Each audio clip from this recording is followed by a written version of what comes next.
Hello everybody, how you do? I do well. Tonight I was thinking about the weather again because today the wind speed got up to 50, 55 miles an hour and very dangerous. It was snowing so hard and fast that you couldn't see 6 inches out my window, and I'm not exaggerating. So it made me think. I'm part of some groups like No Matters, RVs, things like that, and got me to thinking about. I've seen all these questions asking others how to survive in the wintertime while living in an RV, and as I plan on doing that, I don't plan on staying where it's cold. But if I had to for some reason, I got stranded, I would have liked to known some things I could possibly do to keep myself alive. So I looked up some things, and what I found was a couple of different articles. Um,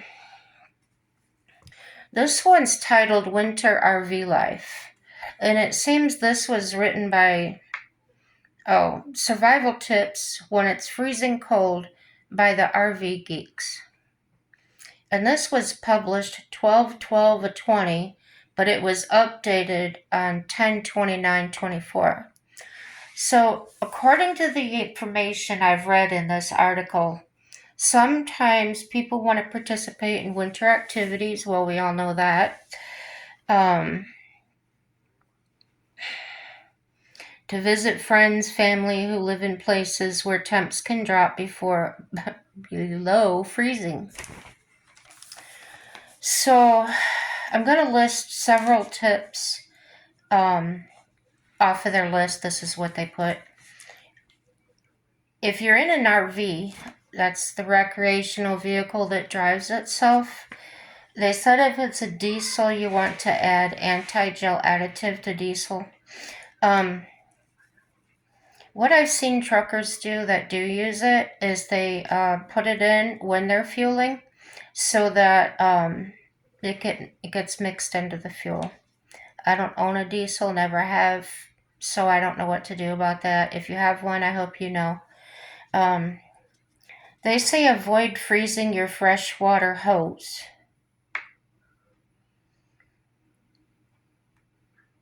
Well, hopefully they'll explain what that means, because it goes right into avoid freezing your sewer hose. And about that, they say add a sewer hose support. Leave your sewer hose stowed. Okay? Okay, then they go into, excuse me, avoid frozen plumbing. Put a 60-watt light bulb in the quote-unquote basement. Now, that probably wouldn't work if you didn't have the some kind of skirting around that protects the wind and things to get underneath your camper, motorhome, what have you. So I think that's what they're calling the basement, is down under the floor of the motorhome. And they're saying to put a 60-watt light bulb down there, and that'll keep it from freezing solid. I do know that works, and I'll get to that in a little bit. Now, when you do that, it says to plug any additional openings, and I don't think they mean just underneath. I think that goes through any part of your camper, motorhome, trailer. So, for instance, if I do, you have a vent that goes to the outside for my stove, I would want to block that some way to keep cold air out. If I had some kind of plastic, the kind you put over your windows in your house, I might use that. If I didn't have that, like if I was caught in a snowstorm, then I would try to use anything else I have, whether it's towels or blankets. Um, Gosh, even maybe even those plastic bags, grocery bags sometimes we get, or garbage bags even. And then try and have staples or tape with you. That might be on a list of must haves. I don't know. And use a remote temp sensor. I have an idea of what that is, but I've never seen one for this purpose. Watch your tire pressures in the cold weather. And if I found out that here in real life, I went out to start my Explorer the other day, and it was a slow start, but she started, and right away the tire pressure um, notice came up and said that I had low tire pressure. So I came in the house and got my box. Well, my husband did. I got him in the box.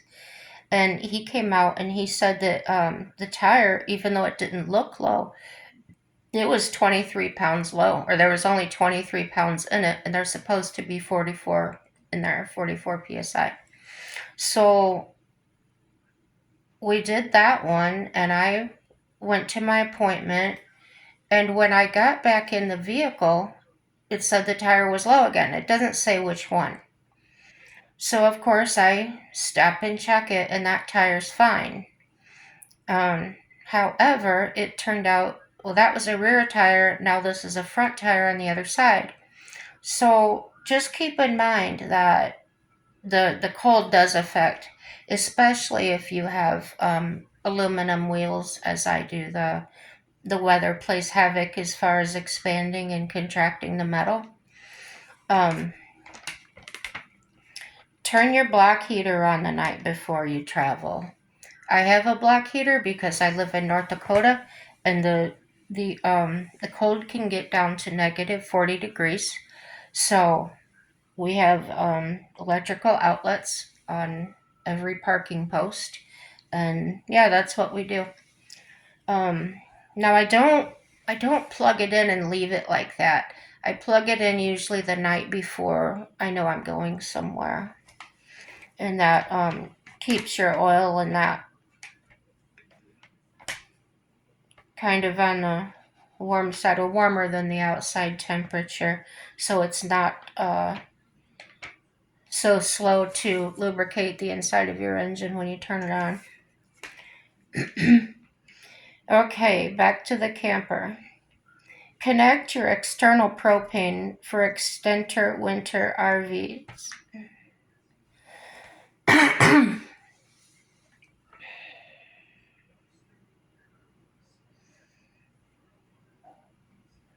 I think it means, I think it's talking about furnaces there. I don't quite know. Oh no, it is talking about something else. It talks about your, we're getting back to the fresh water now. According to this article, when visiting freezing climate for a short time, best way to avoid a frozen water hose is to fill your freshwater tank. Then disconnect the hose and store it back inside. As cold as it gets here, honestly, I probably wouldn't have any water in that tank, because all I can imagine is having that entire tank being a block of ice and then being made of a nylon or some kind of plastic. The expansion of the ice would definitely crack and break that tank. So, yeah, I don't know.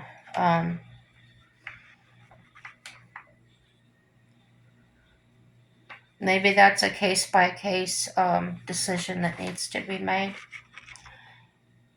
So, let's try and find out it in a bit what they say. They say many RVs use the onboard furnace to heat the basement for water compartment and pipes. And we've already gone through the basement is underneath the trailer, right? But the furnace uses a lot of propane. Well, that's the truth, and the propane is not inexpensive. So they suggest installing a 60-watt incandescent light bulb in there. Now, they give some other ideas to save or conserve propane by using other sources of heat. Some of them may or may not be so safe, so just take these suggestions for what they're worth. They're just suggestions this article makes. I don't necessarily agree with them. It's not something I would use, but to each their own. They're saying an electric space heater or a portable propane heater. I wouldn't put a portable propane heater in where I'm sleeping, okay? Definitely got some gases coming off of that could possibly harm you in great ways. So, on to my thoughts and opinions, and I have at least 3 years experience of actually living through winters in Michigan. And the difference is I actually lived in a campground. I've mentioned before that I worked there. I lived there year round because I had to watch out for the place for insurance reasons, and somebody had to be there also to check in the nuclear plant workers. So here's what I did.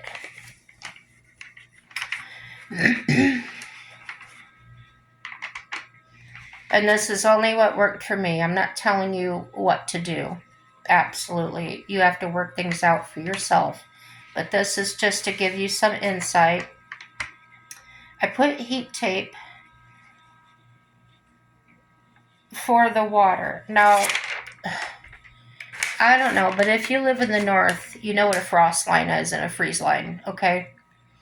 And if you have a post or a water pipe going into the ground, that frost line can go deep enough to actually freeze that pipe and pop it out of the ground.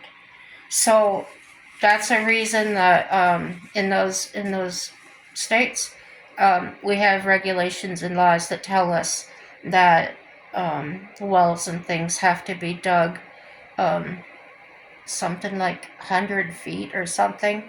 But I don't know what this particular one was. I didn't own it. But so what I did, having in mind about the frost things, I actually dug the dirt out around that faucet that came out.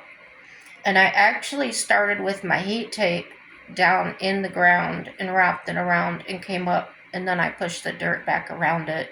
And then I went on over the faucet, wrapped it around the faucet, and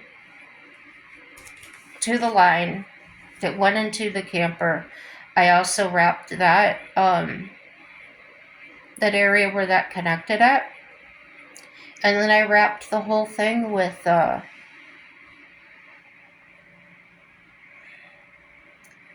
I wrapped the pipe and the heat tape with those pipe covers. They look like pool noodles, but they're black and they're larger.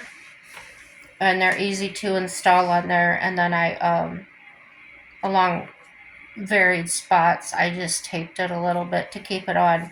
And that seemed to work very well. That prevented the heat tape from being wrecked by something. And also the heat tape that I had, it was different than the heat tape in the old days. In the old days, you got it and that was it. But the new tape that I got actually had indicator lights on it. So I think it had a yellow and red or something. So the one light stayed on when you had a good current going, and that lets you know that the heat tape was working. And the other light would come on if the heat tape wasn't working, like if there was a disruption in the circuit or whatever. Anyway, it let you know that it wasn't on, and that came in very handy. I installed it in a place I could see it out my window, so I didn't have to go freeze to check on it, and that worked very well. And now for the black tank, I didn't use a sewer hose. I actually made connections with actual, what is it called? PVC pipe or something? The big white pipe. Um, I think they do use them for sewer systems. But anyway, I actually found one, a corner to fit the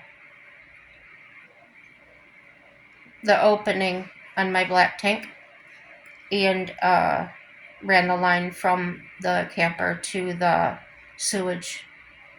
And you use the pipes they're a little bit bigger than your sewer hose. And I never had a problem with my black tank or drainage or anything like that.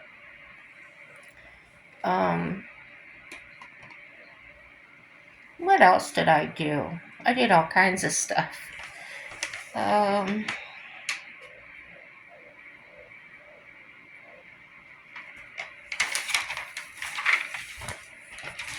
Getting down to it.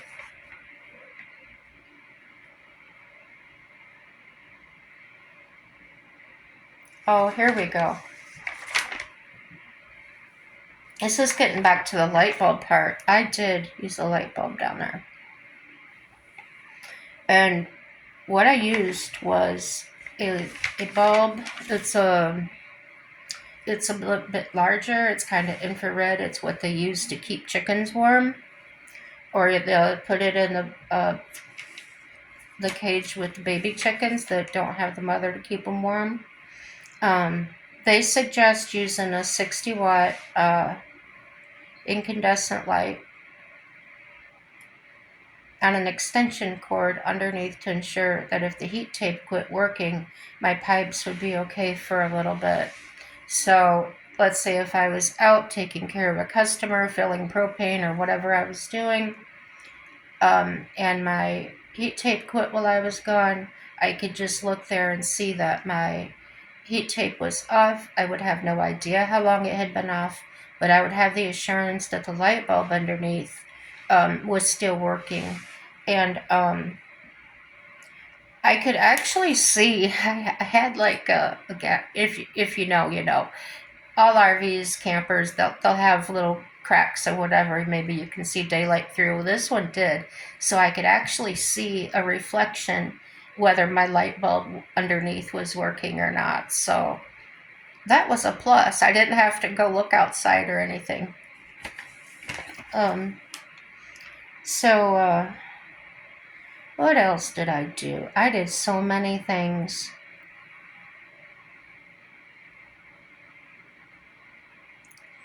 Oh yeah, I had skirting. It wasn't insulated. I didn't even know what insulated skirting was at that time. So my floors were cold. The furnace worked great, but it never got above 68, 70 degrees. It was always cold. And this particular one had sliding glass doors. That was the main way in and out. So it took me a bit to figure out what to do. I tried different things. I purchased a kerosene heater.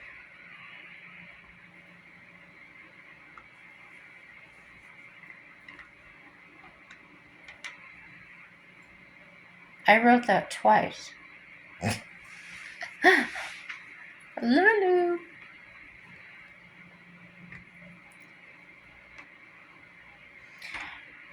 Oh no, it was a propane. It was a propane wall-mounted heater, and I'm sure you could see those in Lowe's or anything. They got the little grate on them, and you just drill a little hole in the wall. You put your gas line through, and you hook it up, and it's got a little exhaust thing on it. So I thought it was a brilliant idea. I thought it was going to solve my solution. It was going to be more efficient than my furnace. And it worked okay. It kept my dog and I from freezing. The downside to this setup, I was going through almost 100 pounds of propane a week.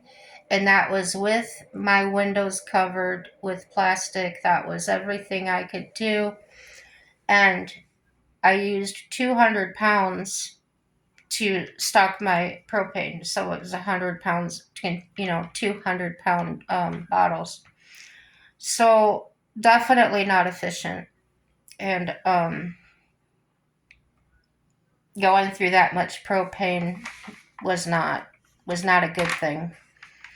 I racked my brain to figure this out. I really did. So I had a deck. Like most RV parks or whatever, they'll have a deck. And here's how my crazy brain works.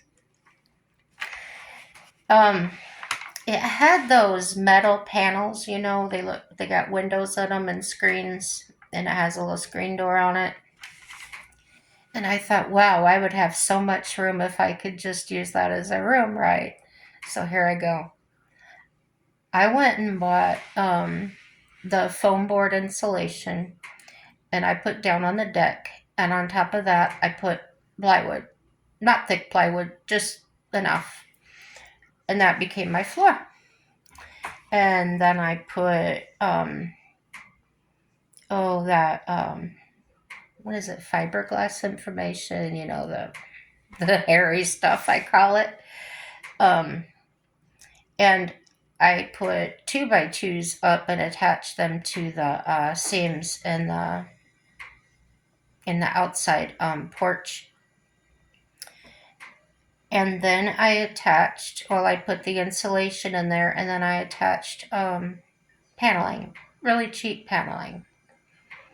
And then for the door, I thought about that for a week, what I was going to do.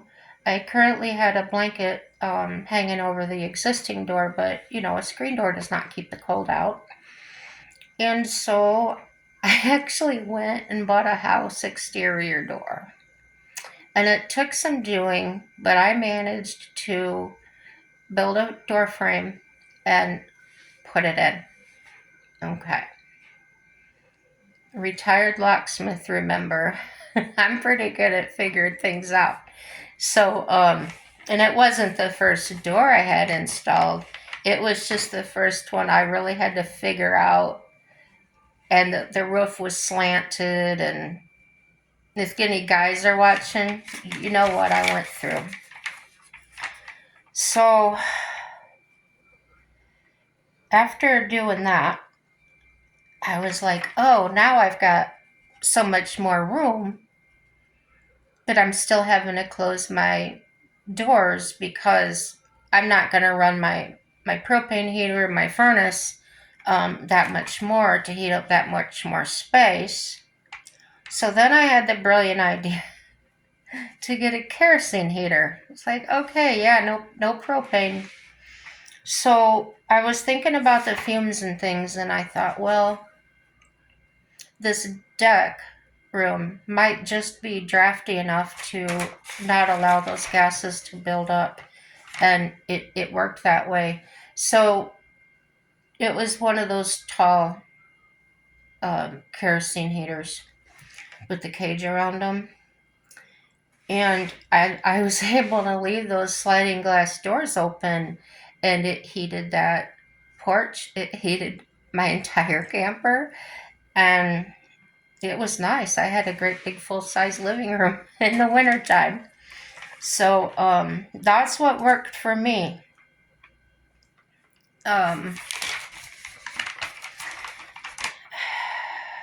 That deck also had a little bit of its own skirting, but it was kind of destroyed from the maintenance guys hitting it with weed whackers and stuff. So it wasn't going to do much, but it was there.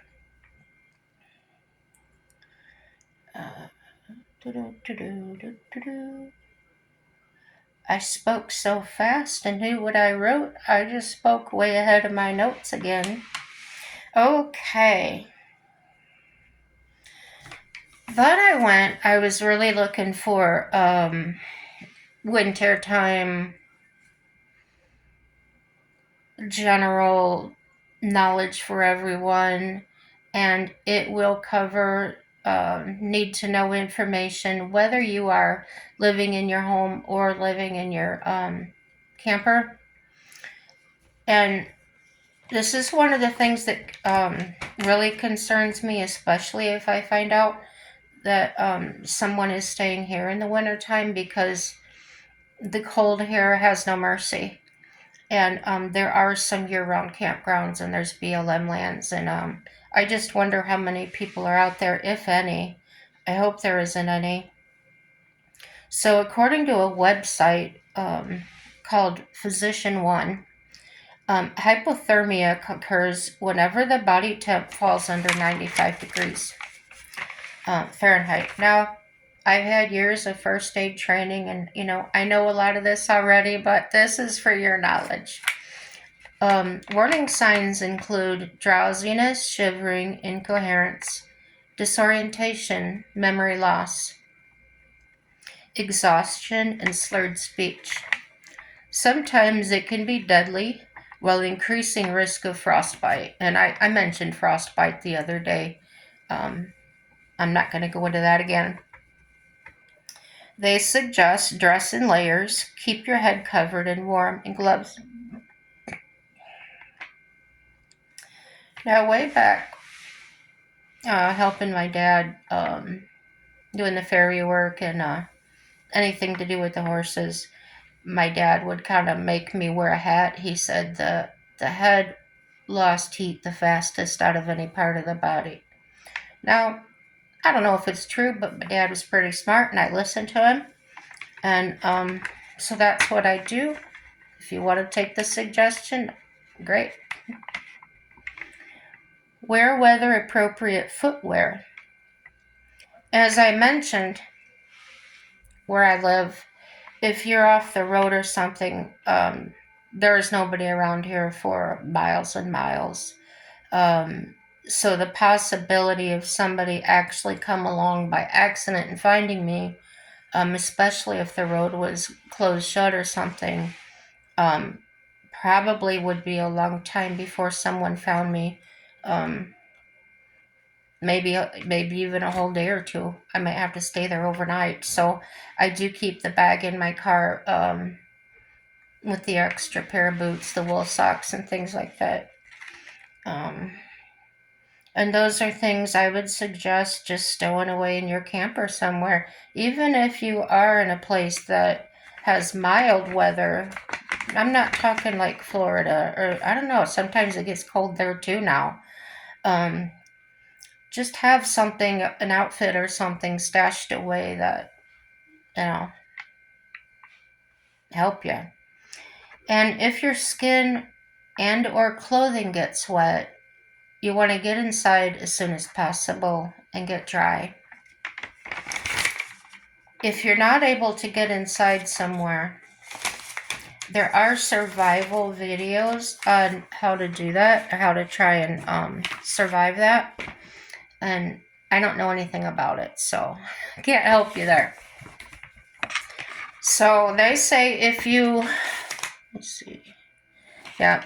can, seek medical attention if showing signs of hypothermia or frostbite. Again, you can look up those symptoms. I didn't go through the symptoms of frostbite, but it's not hard to locate that information. I did look up the Farmer's Almanac because over the years, they've been around since 1818. And if I'm going to find any useful information about weather and all kinds of things that's in there, if you've never read it, I suggest take a look at it. So there's suggestions. There are 11 severe cold weather safety tips that you need right now. One is, to me, common sense, but maybe some people don't think about it or have never lived in the cold weather. Minimize your outdoor activities. Number 2, dress in layers. Number 3, wear the right gear. If you got to go out, even to your mailbox or something, make sure you're ready for it. Don't run out. And the reason I'm saying this is a really horrible story, but I feel like it might save somebody's life being out there.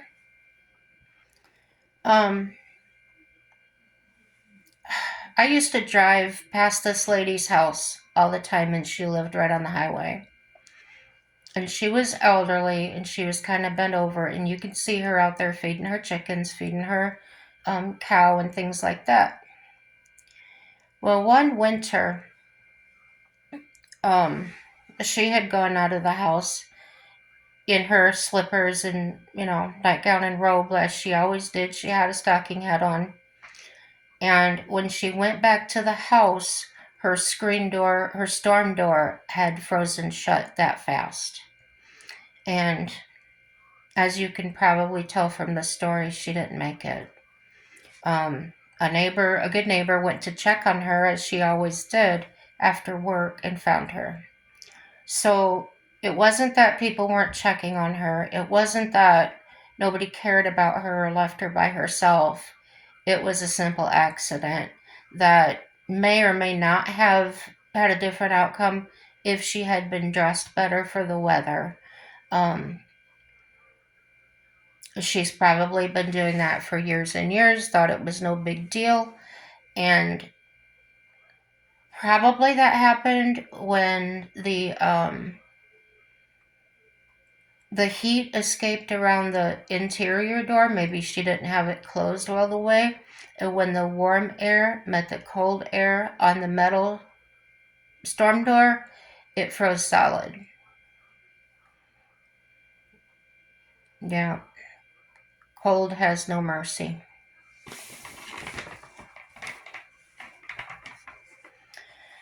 So, wear the right gear, please. Excessive exposure can lead to frostbite. Do not leave pets outside during cold weather extremes. Now, what we used to do, we had a dog that could come inside, but we had one that had to stay outside. And the dog that stayed outside, we actually put that styrofoam, I think you call it. It comes in sheets. I don't know. Anyway, we lined his doghouse with that and the floor. And then we filled it with straw, and we put a light bulb in there. And a old, remember those old carpet rubber floor mats out of cars? Yeah, it was one of those that we nailed on there for a door. And he did really well. If you stuck your hand in there, it was really warm in there. So, know the warning signs of hypothermia. And be safe with the heat sources. As I said, watch your fumes with any gas fuel you're using.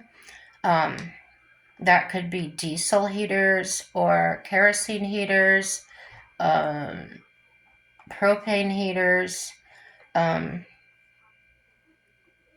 electrical heaters even frighten me. And I don't care how safe they claim to be.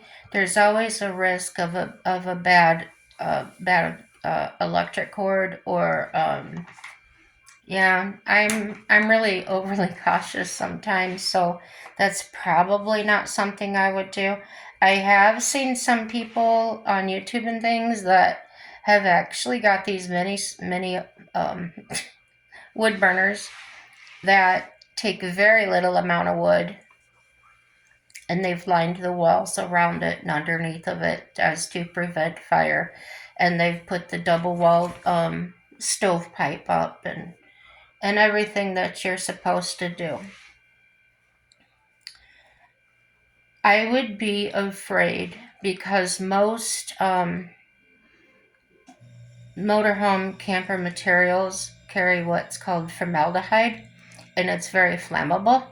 So it would go up like a match, and that's not something I would want to put in a camper.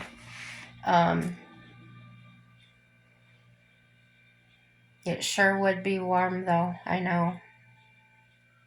So yeah, be safe with the heat sources.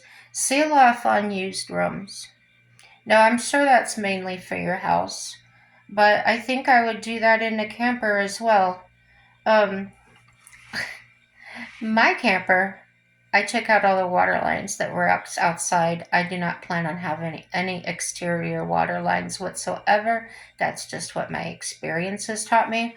I'm running Plex line on the inside of the camper. Um, my water tank is not outside. That's gone. But I do have a gray tank. Okay. But probably won't get used very often. What I do instead is I left the original sink in the little countertop. It's like a cabinet with a sink and a countertop on it. I relocated it in the camper, but I plan on using like some of these van dwellers do, and just put my 5-gallon bucket under there with a water pump, and using the empty one for my gray water. So that way I have no pipes to worry about. And when it's warm in the trailer, it's everything else is warm. No fuss, no muss. Um, if I was in a situation, now you got me thinking. If I was in a situation where I was stuck in cold like I was here, okay? And I do have all of my pipes run inside. I do have everything contained. However, the wind coming so hard and so fast, I'm still freezing, right? My heat source can't keep up, whatever the case may be. I'm in a place where I don't have enough propane to keep running my heater a lot. I would probably significantly make my area, my space where I'm at, much smaller, and close off the rest of the camper. That would be an advantage of having my pipes run inside as well. The location where I'm planning everything is, from my experience surviving in the cold. I know that it'll automatically work in the warm weather, but I'm specifically ensuring that if I had to stay here in the winter time for my husband's job or what have you, we'd be prepared for that. We're also redoing all the insulation, upgrading the R factor. Yeah, it's gonna be it's gonna be warm.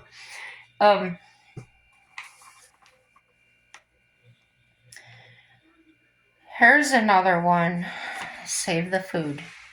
Dear gosh. I mentioned that before about dehydrated food and things like that. One of the things about dehydrated food is you need to have the water to boil to heat it, right? So if I'm in a camper or an RV and I don't have a large water source,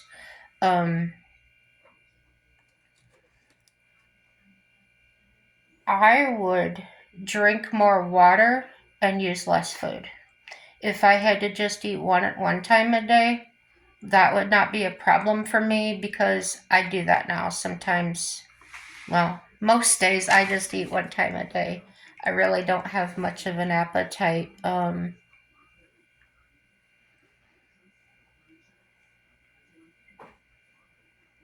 Yeah.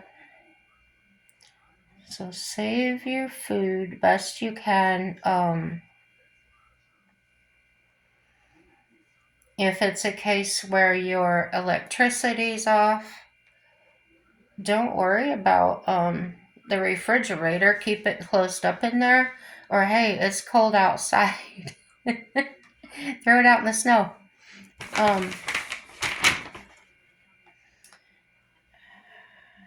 I don't think I'd throw meat out there because of the wild animals and the smell might tempt them.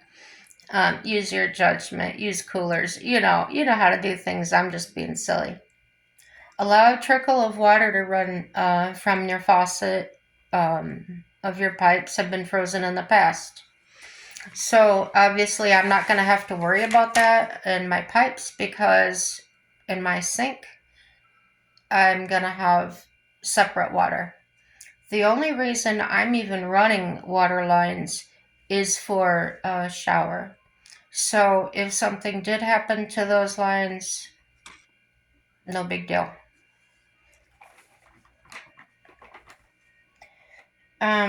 Be a good neighbor. Oh yeah, it says after that, letting the water run from the faucet of your pipes. If your pipes have frozen in the past. So if they have, you kind of know already. And hopefully you've taken care of that situation already and wrapped your pipes or put heat tape where they are, or plugged in a light bulb where you needed to have it. Be a good neighbor. Check in with your elderly or disabled relatives and neighbors. Like I said, that was a tragic end to a story. That was awful. I don't talk about it anymore. If you've got any more tips or ideas, please add them. I know there's a lot of people in the nomad groups that are hungry for new ideas about how to stay warm, how to winterize, how to use less fuel. If you're a manufacturer and you see this video, maybe that's something you can work on, some kind of safe heat resource that people can use while they're camping that isn't going to burn them down or use a lot of fuel. Maybe something that reacts to the air or something. I don't know. I'm not a scientist. I was just, the hot hands popped into my mind and I thought, well, those can give instant heat. Why can't they make something that does that? Anyway, maybe you already are, but I think that would be a good idea and make it affordable.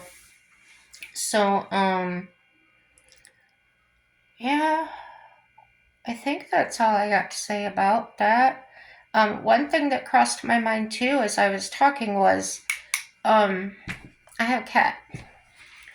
And I know that my cat has natural ways of heating their body temperature, such as the way their hair is made. You know, what is it called? They're hollow hairs or something. I don't know. It's kind of what works with polar bears that enables them to survive very cold. Um, our animals have the same type of things going on now.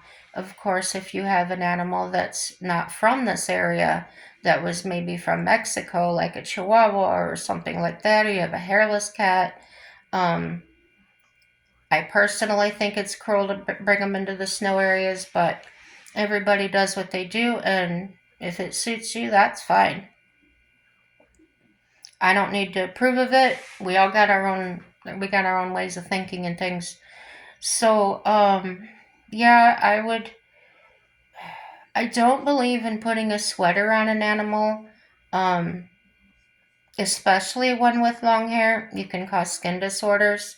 Um, and our bodies need to naturally acclimate to our environment. So I was from Indiana, and cold there to me was 40, 30, even 20, okay? I didn't know cold until I came here. And when I went to the doctor the other day, I came outside and it was 30 degrees and I was ready to put shorts on, okay? So my body had acclimated to the colder weather, and so therefore I didn't feel as cold when it was a temperature I would have felt before as freezing.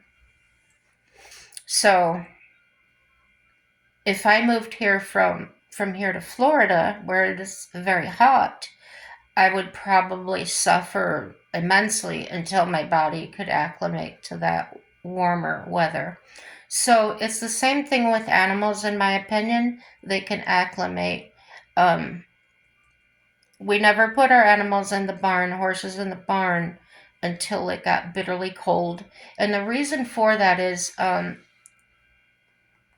and I don't know about cows and things, but horses have a water barrier between their, I think it's the skin and the fat, or fat and the skin. Anyway, they have a water barrier, and that's why it's animals, horses will drink a whole lot more water in the wintertime when it's cold than they do in the summer. And they are able to turn their hind ends to directly towards where the wind's blowing in at, and create, once the snow creates a blanket on them, they stay warm inside of that as an igloo would in an ice cave, okay?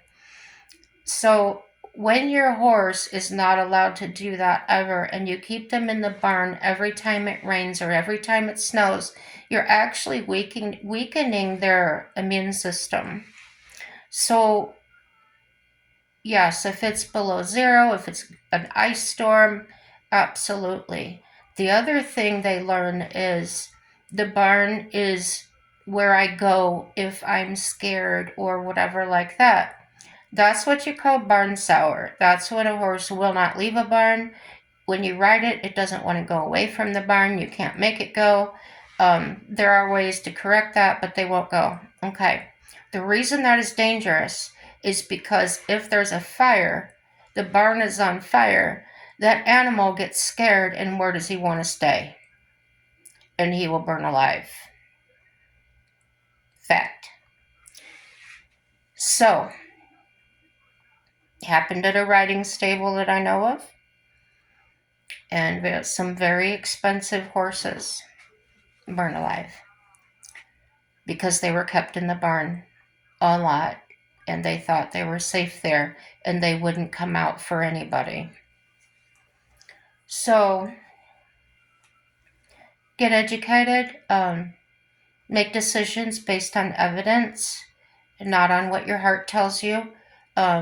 If you want to look at an animal and say, oh, it's cute, I want to love it and everything, make sure you know how to love it in the right way, in the most healthy way for it, because if you truly love it, you'll think of its best interest. Baby horses, yes, you would probably want to bring them in. They may not have the winter coat yet.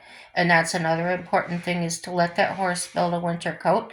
If you're showing them in the wintertime and you need to keep their coat short, absolutely keep them in. Horse's most vulnerable point to get sick is if the cold air goes across their back when they're inside a place, and or in a horse trailer where the cold air is blowing across their back. That is a weak spot. Also, another weak spot would be the pasterns, which is also known as their fetlocks or our ankles. So, a lot of times they'll put the fleece lined leg wraps on them, and when they're hauling in the wintertime for that. They're not called shipping boots. There are shipping boots, but these are a different kind of leg leg warmer. Dogs and cats. I've seen people online creating those outdoor shelters out of a box or a tote, putting a light bulb inside and keeping warm. I think that's a fantastic idea. Um, Also, keep in mind that if you're putting out food on your porch and things, you might be attracting unwanted animals. Um, you may be baiting bigger animals to come in because you've got the smaller animals coming in, and the predators may come for those. And then, of course, you've put your domestic animals in danger because you've got the predators coming around, and then your little dog or your little cat's out there, and it's gone. So keep these things in mind in the wintertime. Watch what you're doing. Pay attention. Make sure that your animals have access to water. I can't say that enough. Water is the most important in the wintertime. They drink, I think, 3 times more, and that is because they need that moisture barrier for body heat. I know my cat drinks a lot. She's indoor. She's always indoor. But just my little cat is going through about A quart a week. That's a lot of water. So, when I had my lab, she drank a lot of water, which is very good for them. Um, but yeah, the most important to me for animals is water. Um, a lot of times they can find food. They can, seen horses dig through the snow and get grass if there was grass out there. But the water is something they really can't get on their own, um, especially if they're locked in a pasture or a barn. Um, be vigilant. Make sure your horse has that water in front of them at all times and it's not frozen. They do make tank heaters. They make bowl heaters. There's really no excuses. It does happen. A heater goes out. Water buckets freeze. But as long as you're the type of person that is on top of it and you're very vigilant about that, you should be okay. Um, if you're relying on somebody else to take care of your horse, I don't recommend it, but sometimes life happens. But check in with those people often and ensure that they are doing, have them send you a picture. I don't know, but if you want your animals to be safe, make sure you're doing everything you can. And if you can't do that, then yes, indeed, find somebody that can. Um, that's all I got to say about wintertime stuff. Have fun, and like I said, if you got any suggestions, please put them on here. They're not really for me, they're for, well, yeah, me too, but getting the information out there that people may really need to have.